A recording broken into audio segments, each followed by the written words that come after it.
Fitrati. Mbak siapa?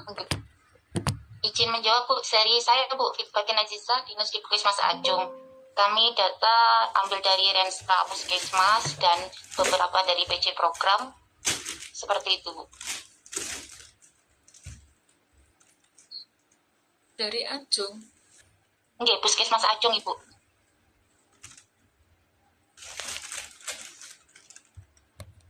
Bentar, yang berbunyi Ajung yang mana? Bukan dari Rumah Sakit Kalisat ini?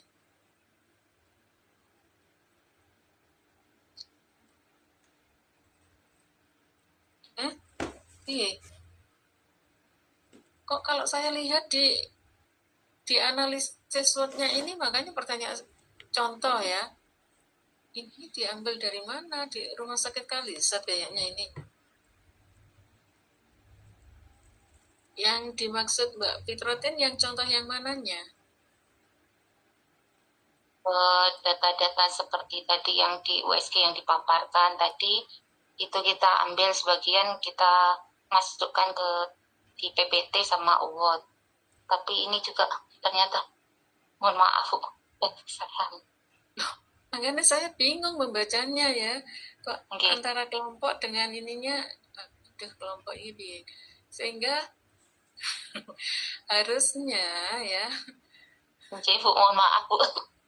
Ini sih nggak bisa lah ngono ya. Makanya ini isi dengan yang ini kan nggak sesuai gitu. Kalau kita mau nggak apa-apa ya, kita bebas mau, pokoknya datanya ada sebagai percontohan, dan di situ kita nanti belajar melakukan analisis ya berdasarkan, dan ini kan tidak di blow up kemana-mana tetapi untuk ajang pembelajaran seperti itu. Oke, siap Bu. Tentu kalau ada orang dalam, nah ini kalau saya lihat ini sebetulnya arahnya kemana gitu kan, harusnya kelompok kan nanti menyimpulkan ya, jadi nanti mau ditarik benang merahnya itu nggak sinkron gitu loh. Terkait dengan analisis SWOT-nya ya, jadi kalau saya lihat di sini, entah ini terkait dengan apa namanya, kita akan belajar untuk mengetahui ya, kalau dalam satu institusi itu dari SWOT-nya itu apa, sumber kekuatan itu apa. Karena kenapa kita harus ada analisis SWOT? Tentunya kita itu dalam sebuah institusi itu nantinya akan ada pengembangan ya, dari semua lini itu akan ada upaya perbaikan. Itu dalam rangka kalau tidak ada analisis nanti tidak fokus ya di dalam penyelesaian masalah, atau kita tidak tahu kekurangannya di mana, kemudian yang kekuatannya di mana, sehingga nanti stagnan ya, institusi itu stagnan ya, jadi tidak dapat perkembangan. Dengan adanya analisis SWOT, institusi akan berusaha ya, akan melakukan evaluasi ke dalam maupun evaluasi keluar seperti itu, sehingga tidak selalu merasa pada zona nyaman ya. Perkembangan dunia pelayanan itu juga sudah mulai gencar ya, sehingga seorang manajer ya, seorang owner, seorang pimpinan di dalam sebuah institusi ini harus tidak boleh santai ya, tetapi harus berpikir bagaimana untuk memajukan sebuah institusi ya, dan itu dimulai dari SDM-nya ya. Apakah SDM-nya itu mempunyai kualifikasi yang memang sesuai dengan yang diinginkan, terstandar, harus ada standar ya, bukan hanya jumlah saja. Jumlah iya ya, tetapi kalau di sini identifikasinya kan nggak jelas di sini ya.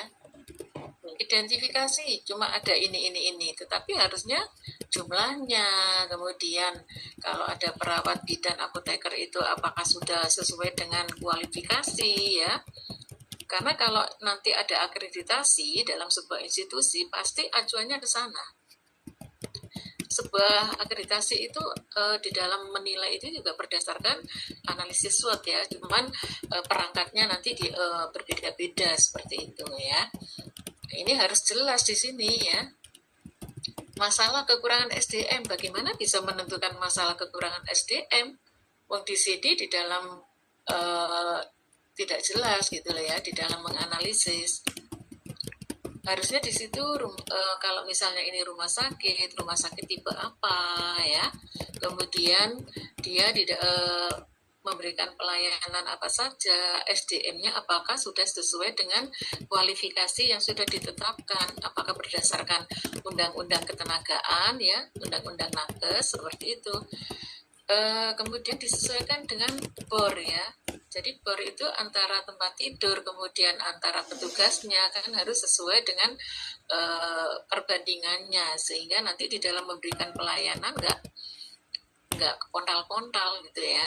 Kalau SDM-nya kurang, kemudian nanti jam kerjanya juga tidak sesuai dengan Depnaker, itu juga menyalahi aturan seperti itu. Kemudian ini teorinya Mas Dian.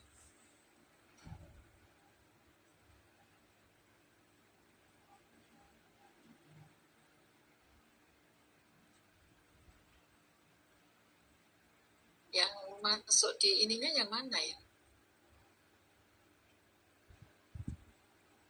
Oke, masuk di sini ya. Kontak pelayanan, ini di puskesmas ya. Jadi bingung saya, puskesmas itu yang mana? Kan banyak puskesmas ya. Karena puskesmas itu levelnya juga berbeda. Ada yang apa namanya? Apa jenenge? Ponet ya. Kemudian ada yang belum ponet, itu istilahnya apa kalau di puskesmas? Non ponet aja loh. Oh, istilahnya non ponet ya. Oke, iya.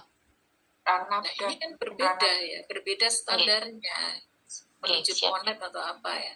Jadi itu kan standarnya berbeda. Jadi kalau ponet jelas ya harus ada SPOG-nya ya. Kemudian kualifikasi pelatihannya juga berbeda seperti itu. Makanya di sini harus jelas puskesmas yang dimaksud puskesmas yang bagaimana gitu ya. Ya. Kalau strengthnya cuma bidan berpengalaman ya dan ramah, ini terlalu ini ya, nggak apa namanya, terlalu rendah ya. Tetapi di sini yang merupakan kekuatan itu bidannya jumlahnya berapa, sudah memenuhi kualifikasi standar pendidikan apa namanya kesehatan ya. Seperti itu yang kalau mau mengungkit, bukan berpengalaman dan ramah. Kalau mau berpengalaman rata-rata sudah beberapa tahun gitu ya. Kemudian sudah mengikuti pelatihan yang sudah distandarkan, minimal apa? APN, CTU ya, kemudian apa lagi? ICLS atau apa ya kan? Seperti itu.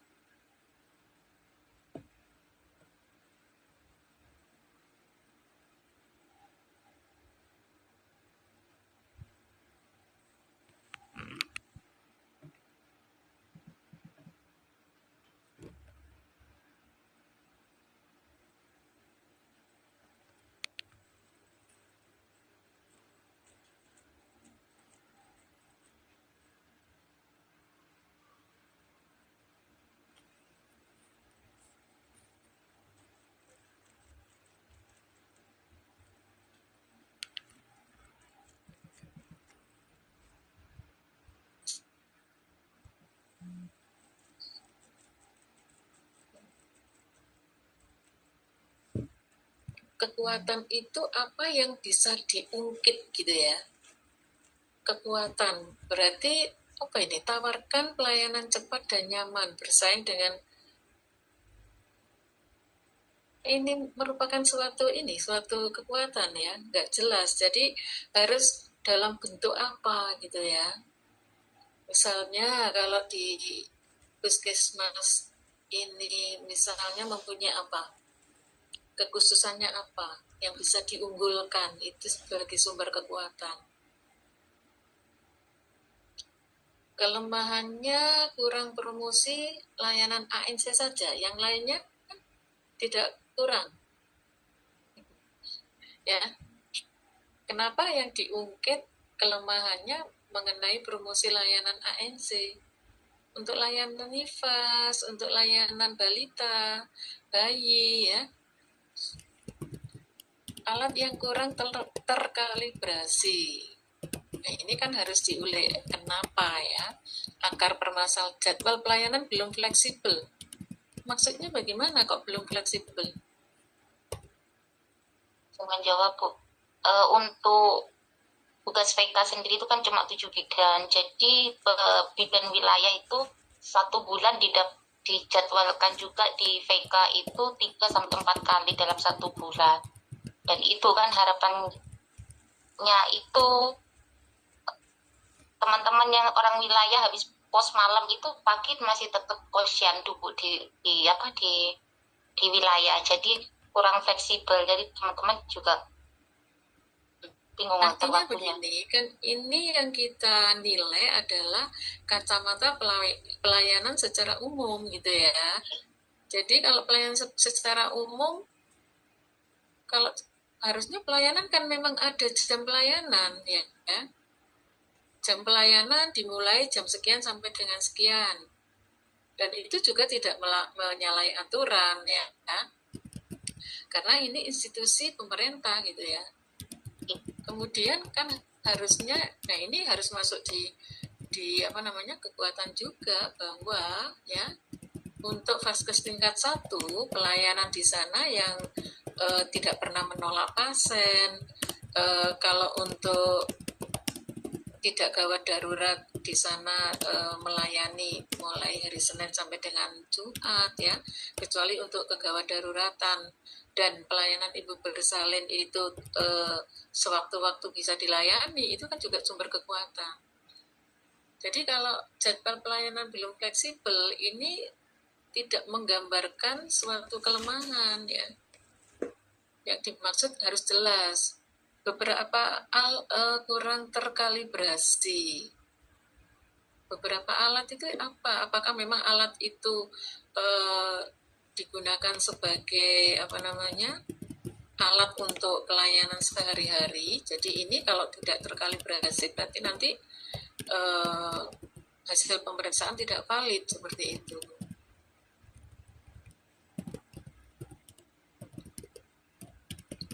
Kemudian kenapa ini cuman strength dan weakness-nya saja?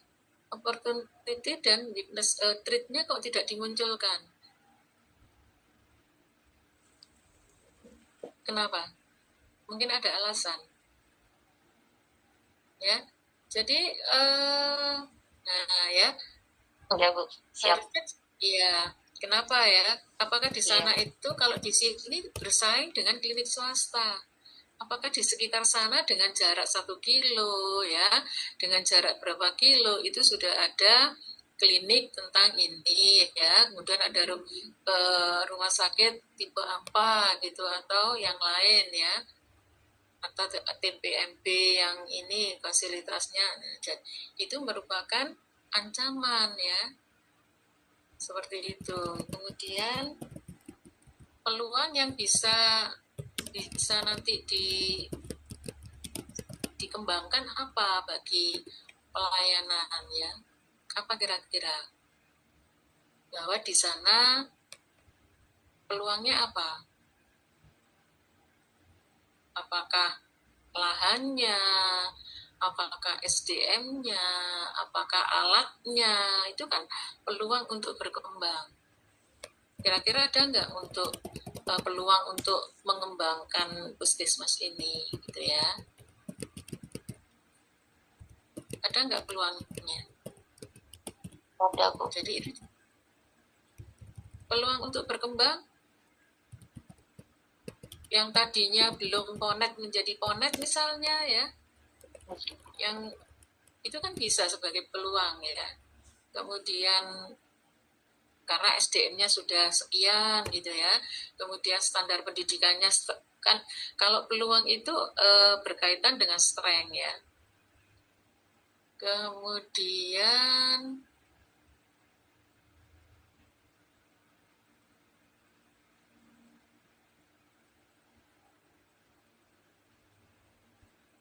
Terus ini contohnya ini juga dari puskesmas tersebut. Iya, Bu. Berarti ini Permisi, sudah. Bu Edi. Kok duduk kayaknya? Permisi Ibu Edi, sebelumnya untuk file ini itu file makalah Ibu, jadi isinya itu tentang materi-materi dan beberapa contoh. Untuk file yang dari Puskesmas Ajung sendiri itu berbeda ini. Seperti itu. Loh, kenapa begitu? Tadi bingung. Ini contoh yang mana? Karena harusnya nyambung gitu ya. Kalau dianalisis itu jangan, dan tidak ada ini apa penjelasan gitu loh ya. Contoh ini berdasarkan dari mana datanya, kan harusnya seperti itu. Ini cuma contoh menurut ya, tidak menggambarkan situasi dalam rumah sakit mana seperti itu. Nah, kalau misalnya ini rumah sakit tipe D, apa tipe C ya, apa tipe B, DSOG ini ada 2, DPJP ini D4. D4-nya ini D4 STR ya, belum profesi maksudnya. D3-nya 1.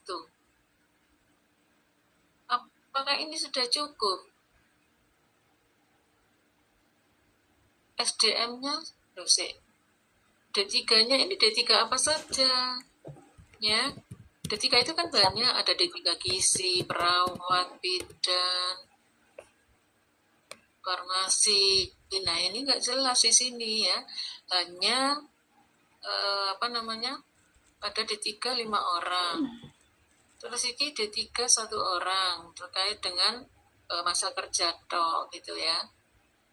Dan ini itu tadi tidak jelas ya kan. Perkembangan sumber daya berupa pelatihan APN CTU. Dari rumah sakit in-house trainingnya itu berupa apa dan dilakukan setiap berapa tahun sekali, berapa bulan sekali. Apakah in-house training yang dimaksud itu dapat meningkatkan kinerja dari SDM-nya seperti itu ya.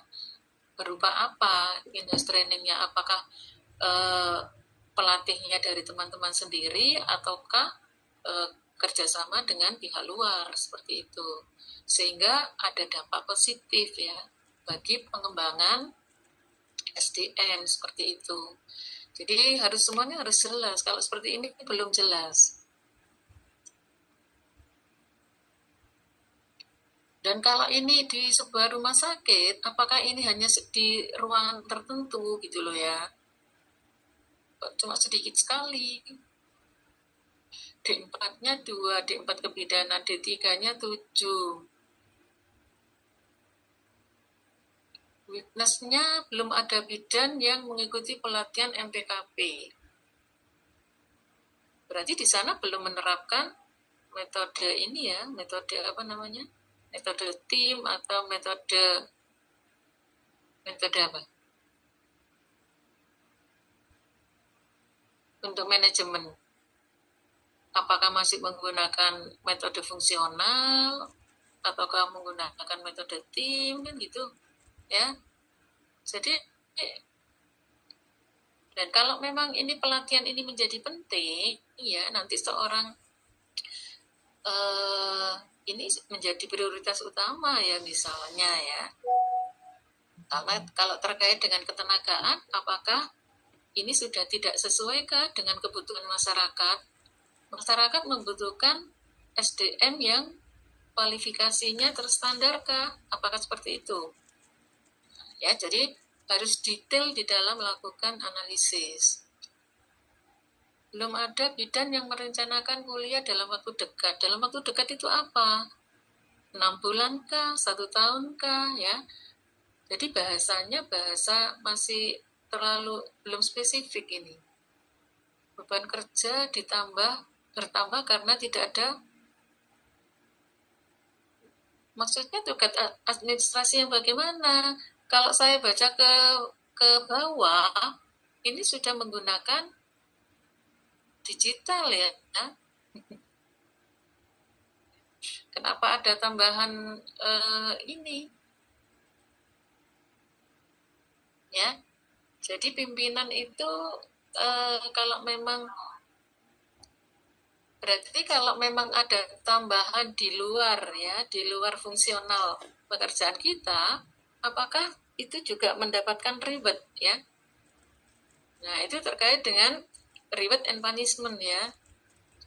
Persaingan antara rumah sakit semakin kuat treatnya, maksudnya bagaimana ini? Ya, kalau faktor eksternal terkait dengan SDM, berarti kalau yang disoroti adalah yang bagaimana treatnya, berarti yang ada hubungannya dengan SDM gitu ya.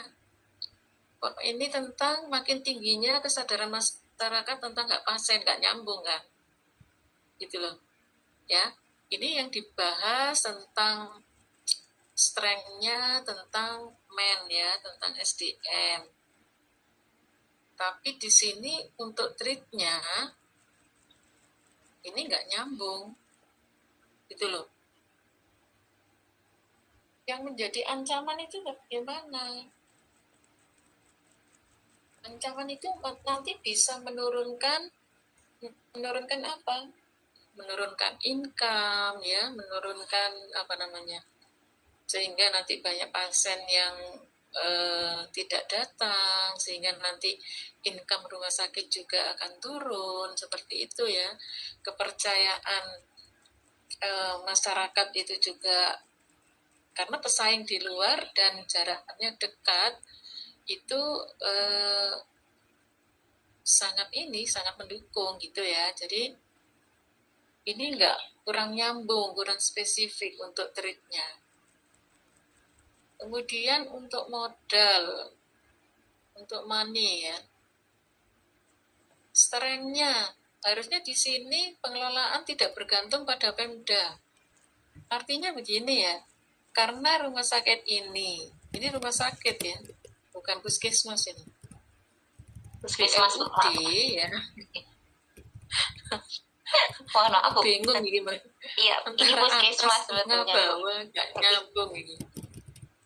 Ya, kalau memang ini misalnya rumah sakit sudah BLUD, berarti sumber keuangan didapat dari mana? Kemudian pengelolaannya digunakan untuk apa saja, kan gitu. Misalnya pengelolaan income-nya dari apa? Dari jasa masyarakat, dari BPJS ya, dan kan seperti itu, kerjasamanya dengan mana saja untuk mendapatkan income. Kemudian untuk pengelolaannya ya, untuk misalnya untuk pengembangan SDM itu pasti ada, sehingga target dari sebuah institusi entah 1 tahun atau entah tiap 2 tahun pasti akan meningkatkan kualitas SDM-nya ya, bisa dengan jenjang pendidikan yang sudah distandarkan oleh peraturan ya, peraturan nakes seperti itu. Kemudian pelatihan itu dalam rangka untuk meningkatkan SDM-nya seperti itu ya. Money-nya itu digunakan untuk apa saja seperti itu. Karena untuk institusi pemerintah setiap awal tahun itu kan membuat rancangan perencanaan ya. Perencanaannya itu apa saja, mulai dari pengelolaan keuangan, peningkatan SDM, untuk sarpras seperti itu, untuk alat-alat yang sudah tidak layak pakai, pengembangan alat-alatnya seperti itu ya. Jadi itu tidak seperti ini ya rinciannya. Jadi di sana nanti kelemahannya apa? Misalnya kurang alatnya, belum ada USG yang 3 dimensi misalnya. Di USG-nya masih ya, yang 2 dimensi ya. Jadi kedepannya karena di luar itu rata-rata sudah menggunakan, baik dokter praktek maupun rumah sakit yang terdekat itu sudah menggunakan minimal 3 dimensi, 4 dimensi. Nah itu sebagai ancaman kan gitu. Jadi nanti kaitannya digunakan untuk itu misalnya, atau belum mempunyai ruangan apa gitu ya di rumah sakit tersebut. ruangan yang belum dipunyai tentang apa. Nah, itu menjadi, nah ini nanti dihitung ya, entah menggunakan USG, entah menggunakan Karel, entah menggunakan yang lain, sehingga nanti akan ketemu prioritas yang harus di apa urgenitas dari institusi tersebut itu apa, seperti itu nanti. Makanya perlu dilakukan analisis SWOT ini dulu ya. Treatnya juga sama ya.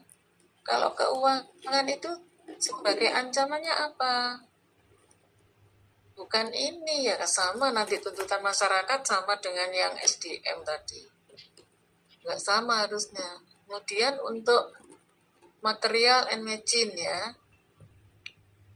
Nah, untuk strength-nya rumah sakit ini bangunannya bagaimana? Apakah sudah sesuai dengan, kalau rumah sakit tipe C itu harus mempunyai apa saja ya, ruangan apa saja, gedung apa saja.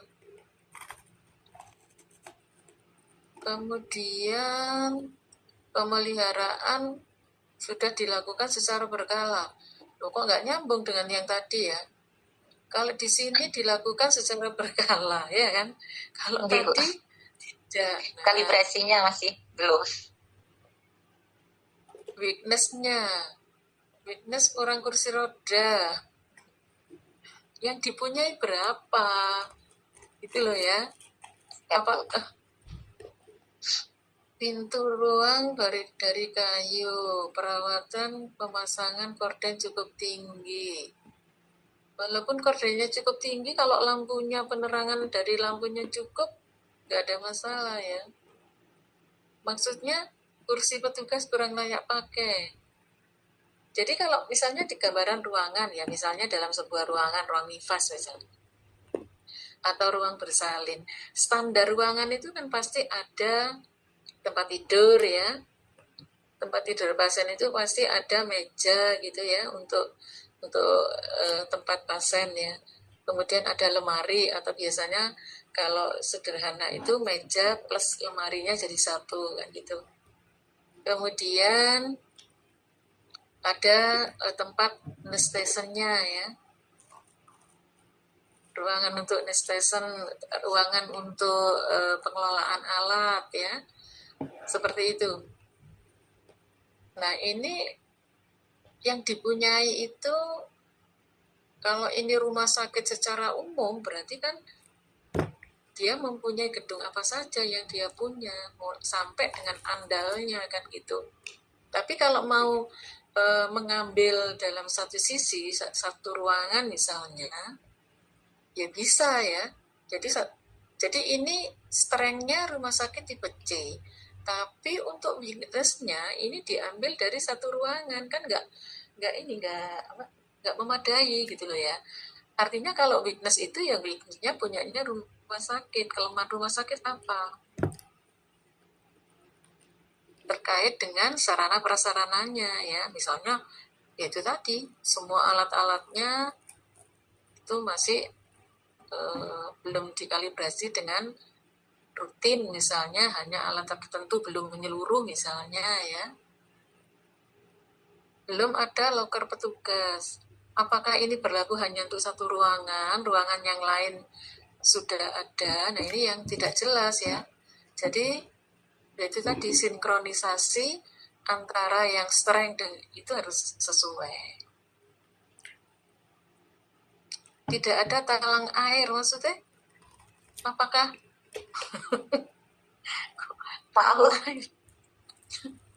maksudnya itu talang air ini apa?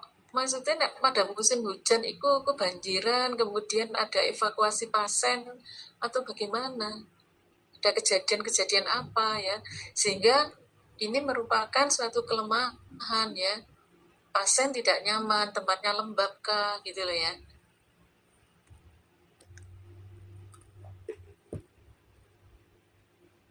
Beberapa syarat dalam pengusulan permintaan, apa yang diusulkan? Ini harus sesuai dengan urgenitasnya ya. Kebutuhan yang mendesak apa?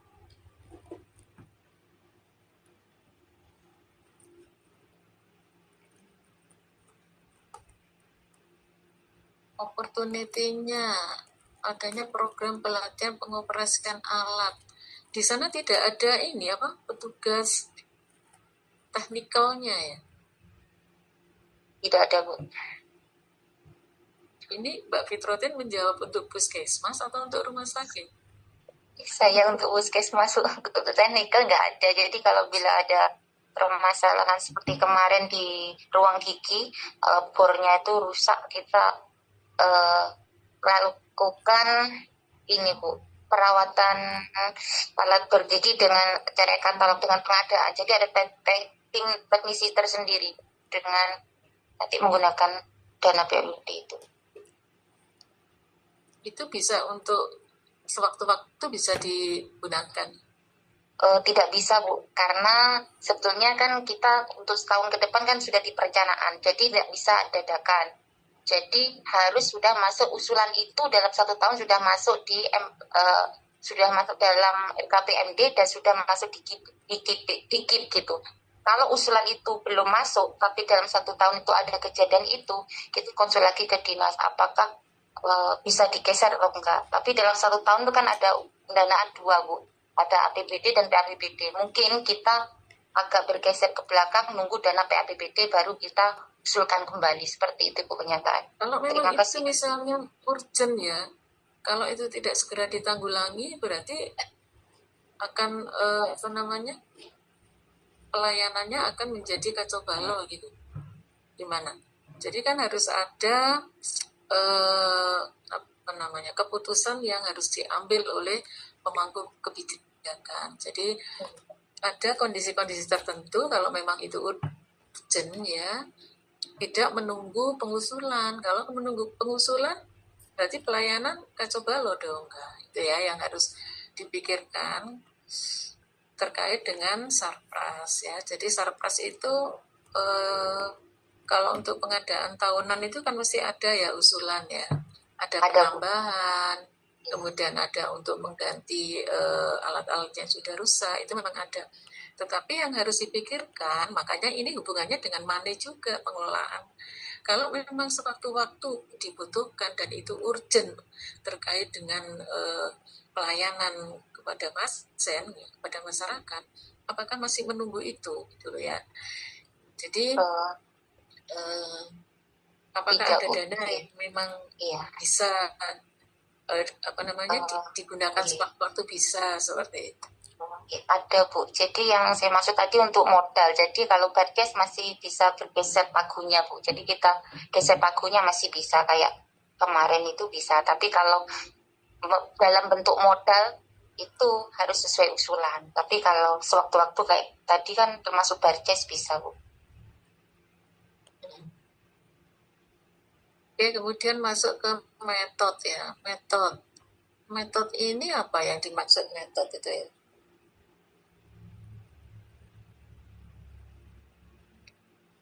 Jadi karena ini hubungannya dengan manajemen ya, metode di sana itu menggunakan apa? Oh, ini ada metode primer ya.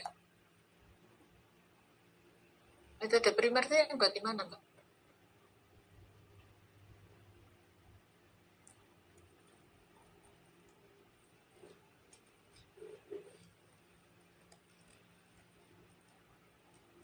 Berarti ini sudah menggunakan metode ini kan berarti ada yang terkait pelatihan in-house training mungkin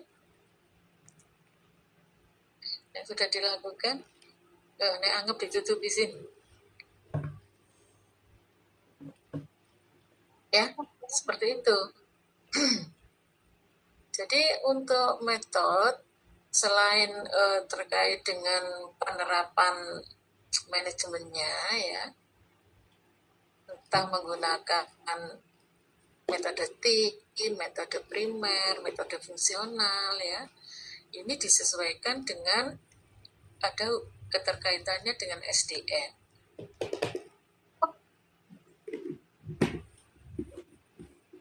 Kemudian mempunyai SOP.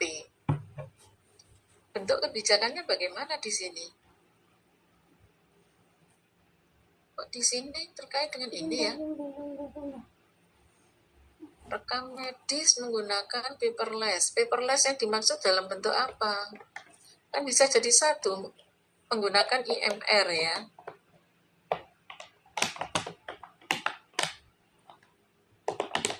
Berarti kan untuk rekapitulasi kan nggak menunggu akhir bulan ya, akhir tahun ya. Setiap bulan itu kan sudah bisa dilakukan rekapitulasi karena sudah langsung masuk ya. Pangkalan datanya ada di mana? Siapa yang pegang? Berarti ada di administrasi. Koordinator untuk administrasinya siapa ya? Tentu dia yang menguasai IT ya. Sehingga kapanpun data itu ingin diketahui, ingin dilihat, itu sudah muncul grafiknya bagaimana ya. Misalnya pelayanan pada bulan Januari ternyata tinggi, pada bulan Februari, Maret misalnya rendah, tidak mencapai 50%. Itu kan sudah bisa diketahui. Dan monitoring oleh seorang pimpinan itu sudah bisa dievaluasi gitu ya. Apa yang menyebabkan itu? Apakah memang yang bisa menyebabkan pelayanan rendah terkait dengan ini, ibu hamil, ibu melahirkan, apakah memang tidak ada yang hamil dan melahirkan, atau banyak yang lari ke kemana? Ke TPMB yang dekat, karena di sekitaran situ jarak kurang dari 5 kilo misalnya terdapat TPMB 2 sampai dengan 3 misalnya. Dan di sana menawarkan itu sebagai apa? Sebagai treatnya ya. Sudah menawarkan pelayanan apa jenis? Koyo baby spa, ngono iku apa jenis? Ada pijat bayi, ngono-ngono iku, pijat ibu nifas ya. Persalinan dengan opo, ngono ya. Itu kan makanya ya, makanya itu perlu, itu sebagai ini loh ya. Makanya kita di dalam memberikan pelayanan, nah ini kan di prodi juga sebagian sudah diajarkan ya. Makanya teman-teman yang ada di pelayanan kalau tidak menerapkan itu rugi ya. Pimpinan menyekolahkan itu rugi. Harusnya menjadi nilai tambah ya dalam sebuah institusi. Jadi oleh disekolahkan, diberikan. Ini kan juga ribet ya. Diberi kesempatan walaupun kadang-kadang nggak dibayari gitu ya. Tetapi kesempatan itu juga sebagai reward ya. Dan itu tidak semua orang dapat ya. Ada orang yang baru kerja sudah kepingin sekolah. Gitu kan. Jadi kalau kita diberi kesempatan terkait dengan waktu itu disyukuri ya. Jadi bentuk reward itu bukan hanya uang ya, tetapi kesempatan itu juga reward. Dan itu harus diterapkan ya. Oh ternyata, mahasiswa dari lulusan Polkesma harus bangga ya dengan Polkesma. Iya Bu, bangga sekali. Ojo kemudian sing elek-elek, sing merasa iki sing di up ya. Jangan diajari macam-macam toh. Jangan iri kok sekolah sing di luar Polkesma cuma daring tok ternyata enak loh. Nah, itu apa-apa kok malah diireni ya. Iya Sin. Itu ya. Jadi di sini pendokumentasiannya maksudnya pendokumentasian karena menggunakan IMR ya. Berarti di sana tidak ada dokumentasi yang melewati 24 jam kan gitu, yang tertunda 24 jam. Semua selesai dalam waktu kurang dari 24 jam. Iki banyak yang sama gitu ya bahasanya ya. Jadi cukup 4 atau 5 ini sudah cukup. Format untuk melakukan supervisi. Apa itu masuk di dalam metode ya? Metode itu kan metode terkait dengan pendokumentasiannya ya, SOP-nya terstandar, kemudian kebijakan yang dilakukan oleh pimpinan itu apa ya. Sentralisasi obat itu maksudnya dalam ada tempatnya tersendiri, ada kota obatnya gitu. Jadi Iya, Bu. semua obat masuk di dalam ruangan, apakah sentralisasi obatnya itu di masing-masing ruangan, ataukah di dalam rumah sakit itu ada depo obatnya, cuma satu depo obatnya. Jadi kalau diperlukan baru diambil, ataukah seperti itu, depo farmasi. Jadi kan pasien nggak perlu bingung untuk ini, kalau ada depo farmasi kan berarti apa yang dibutuhkan pasien ya itu harus terfasilitasi, sehingga nanti tagihannya kalau memang itu tidak di cover oleh asuransi, itu tagihannya nanti kan pada saat mau pulang ya. Seperti itu kah? Weakness kok iki akhirnya kan bertolak belakang di sini. Penerimaan pasien belum optimal, timbang terima awal pasien masuk. Padahal di sini ya kepala ruang memimpin kegiatan timbang terima setiap pagi dan pergantian shift sore. Di dalamnya itu terkait dengan penerimaan pasien baru juga. Kalau timbang terima itu bukan pasien yang lama toh, ya. Jadi ini timbang terima itu juga terkait dengan penerimaan pasien yang baru datang, entah itu dari ruangan yang berbeda ya. Kita penerimaannya dari mana? Kalau ini misalnya dari apa ini? Dari ruang nifas atau ruang bersalin, penerimaannya apa langsung dari IGD atau dari ruang itu maksudnya kan nggak sinkron ya. Kalau strengthnya adalah sudah dilakukan timbang terima dengan baik, tetapi kenapa muncul di weakness-nya gitu loh ya. Itu terkadang tidak dilakukan validasi ya, berarti kan nggak bener ini ya. Kan ini dikuliti sendiri. Di atas katanya strength-nya sudah bagus, tetapi di weakness-nya muncul begini. Discharge planning itu poin yang utama itu apa? Poin utama kan apa? Edukasi ya. Edukasinya apa? Bekal apa yang perlu ditekankan pada saat memulangkan pasien. Kemudian jadwal kontrolnya. Jadi harus ada kartu kontrol. Apakah pasien diberikan kartu kontrol? KRS. Seperti itu ya. Jadi belum menggunakan media leaflet.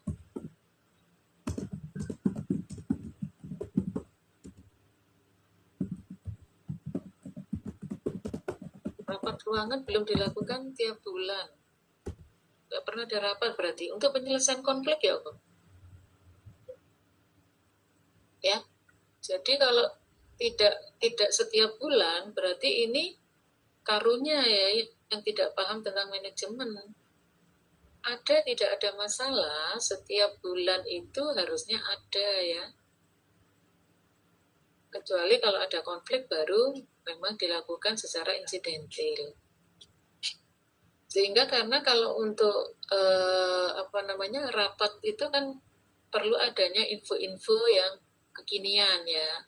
Perlu sehingga kalau tidak ada ini itu kan momen apa ya? Momen penting ya. Jadi ada interaksi dari atasan ke bawahan ya. Kemudian sesama sejawat seperti itu.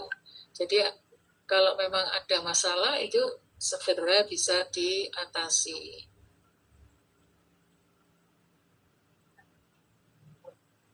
Terus kok ini triknya kok terkait dengan LSM ya? Nggak nyambung ini. Nggak nyambung ya. Jadi kalau untuk pers, untuk LSM, itu kan mereka dirangkul dalam rangka untuk market harusnya ya. Untuk meningkatkan market.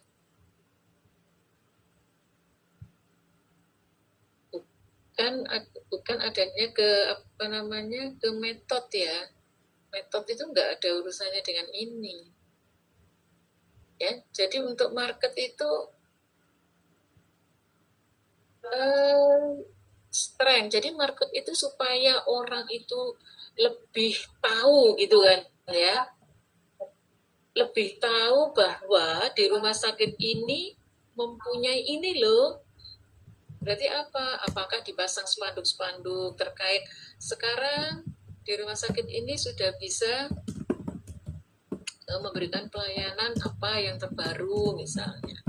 Ya, kemudian di bagian-bagian tertentu yang mudah dibaca oleh pasien itu sudah ada poster-poster misalnya ya.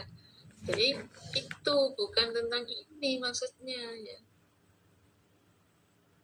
Jangkauan area kecamatan kok ini ya. Jadi strength-nya yang dipunyai ya, apakah untuk marketnya itu menggunakan TikTok gitu ya untuk penyebaran ya, penyebaran apa menggunakan misalnya semua SDM punya TikTok dan itu sebagai salah satu fasilitas untuk promosi. Iya, promosi seperti itu. Iya. Bisa tapi YouTube IG, juga ada, IG juga. Iya, bisa YouTube itu. Ya, demikian juga untuk weakness-nya. Kelemahannya apa? Belum ada fasilitas untuk itu terkait dengan dana misalnya ya. Kedepannya perlu direncanakan, makanya seorang manajer itu harus paham tentang analisis SWOT ini ya, tentang 5 atau 6M. Kalau enggak, dia hanya sebagai wayang tok nanti ya, nggak bisa ngapa-ngapain, nggak ngerti gitu ya, lola ya, lolo.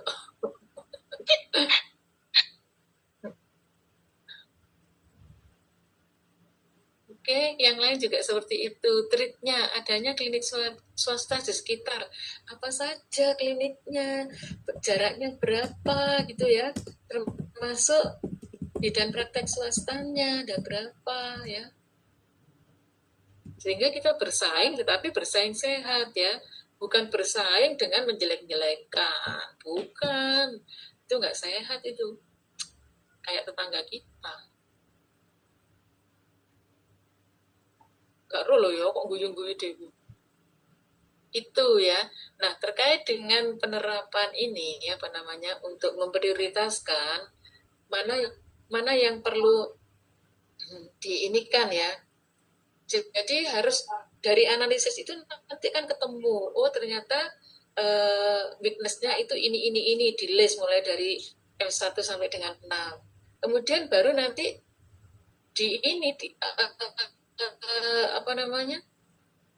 masukkan ya, boleh bebas, mau menggunakan Karel boleh, mau menggunakan UST boleh ya.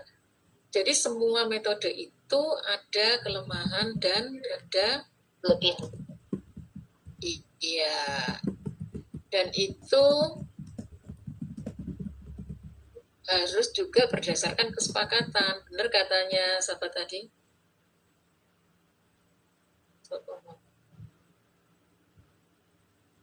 Siapa tadi Mbak Sama? Yang dari yang bertanya yang saya dari Sutrani Bu. Iya, Sutrani, sorry. Sutrani teman-temannya juga gabung di sini. Teman-teman yang dari Situbondo 1 orang yang gabung Bu. Yang 1 orang cuma masih istirahat. Nggih. Siapa sih istirahat? Mbak Ika Mardiana Bu. Yang di dinas itu? Yang di dinas. Ya, kemarin kan bertiga ya? Nggih, bertiga Bu. Saya, Mbak Fitri Ria, sama Mbak Ika Mardiana.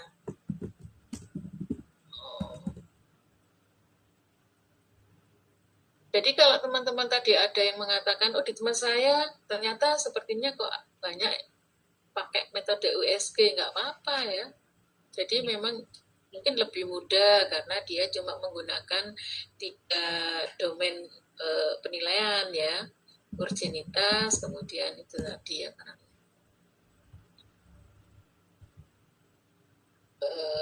untuk pertumbuhan dan untuk keseriusannya ya. Memang biasanya bukan 1 sampai dengan 10 ya. Kalau sesuai dengan teorinya rentangnya 1 sampai dengan 5. Itu untuk memudahkan ya. Sehingga kita bisa, makanya iki sing dimasukno iki gak podo ya, Duk. Ini rendahnya kepatuhan cuci tangan. Harusnya yang dimasukkan itu sesuai dengan hasil swab yang di atas ya.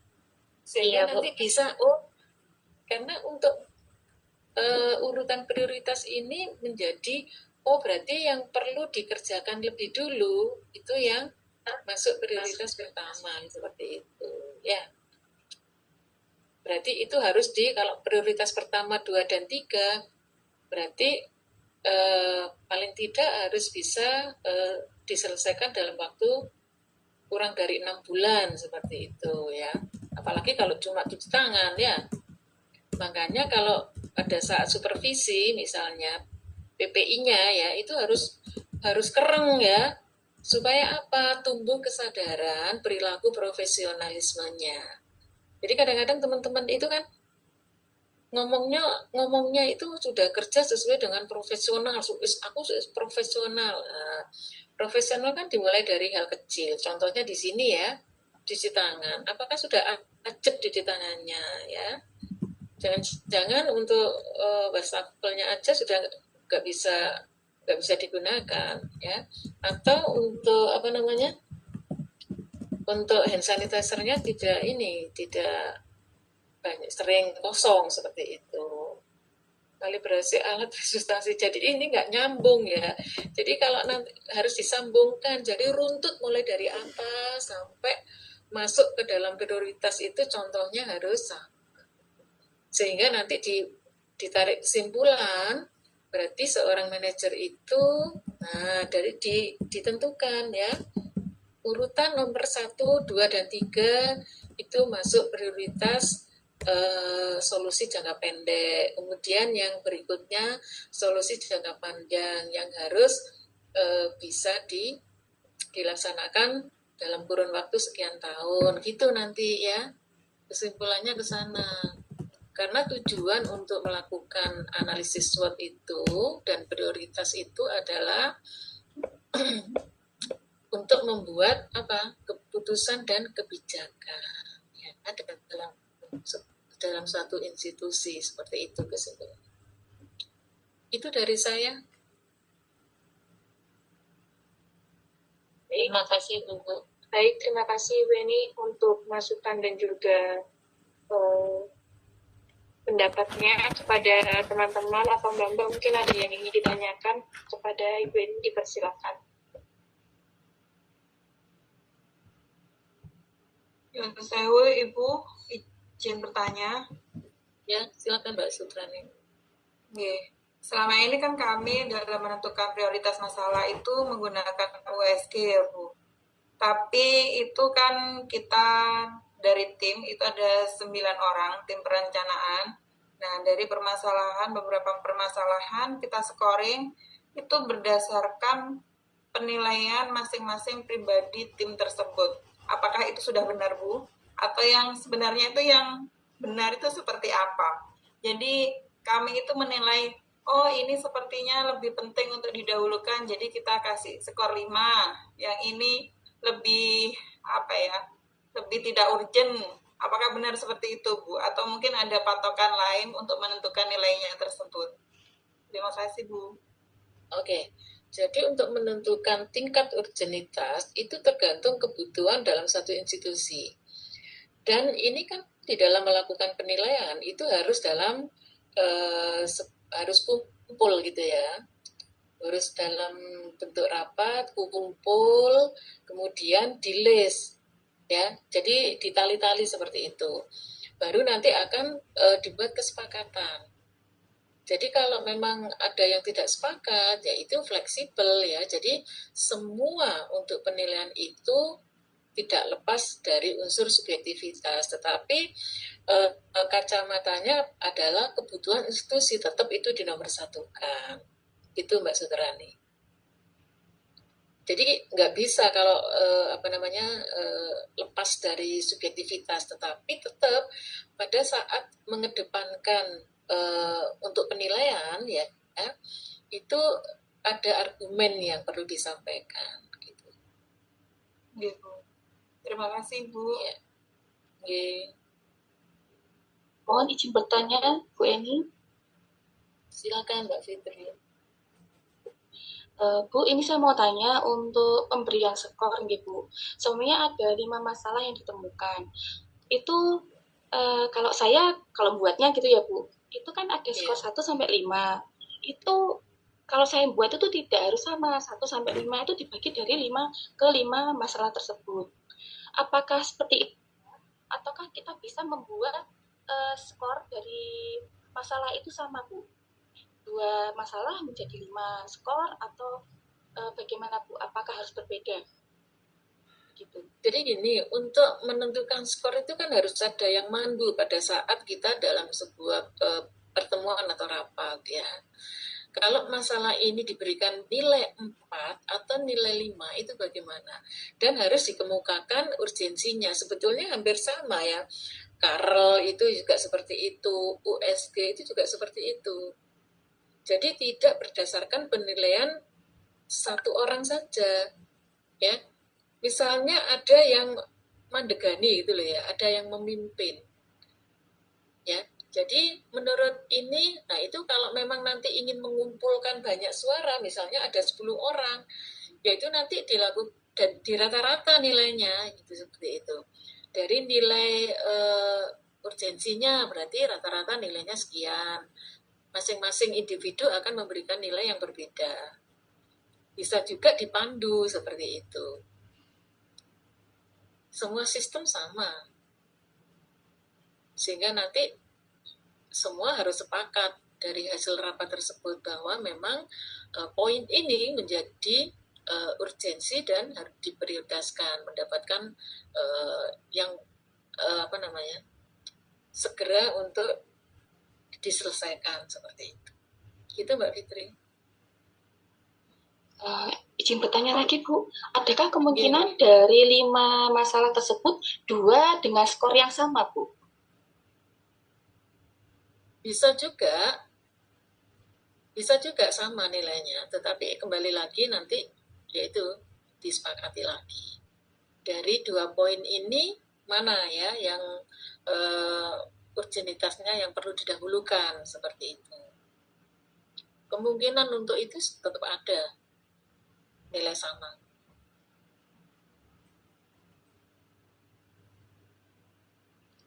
Terima kasih Bu Eni. Oke, sami-sami. Masih ada lagi? Mungkin kepada Mbak dan teman-teman yang lain, mungkin ada yang ingin ditanyakan lagi kepada Ibu Eni.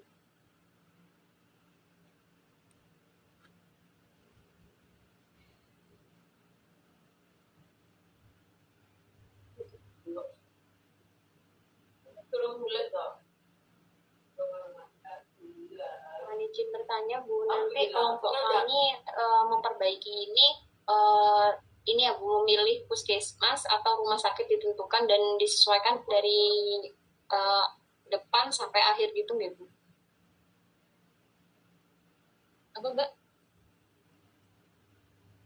Izin bertanya Bu, ini kan saya dari kelompok 3 yang tadi presentasi, bukan kami salah ya. Izin bertanya, nanti kami perbaiki itu memilih puskesmas atau rumah sakit gitu Bu. Jadi misal puskesmas ya dari awal sampai akhir tuh kami mengerjakan satu puskesmas itu ya Bu. Iya betul. Lalu Bu, ketiganya dari Karl SWOT itu dari SWOT kemudian pakai Karl USG itu kami kerjakan semua ya Bu. Boleh salah satu Mbak yang mau dipakai yang mana?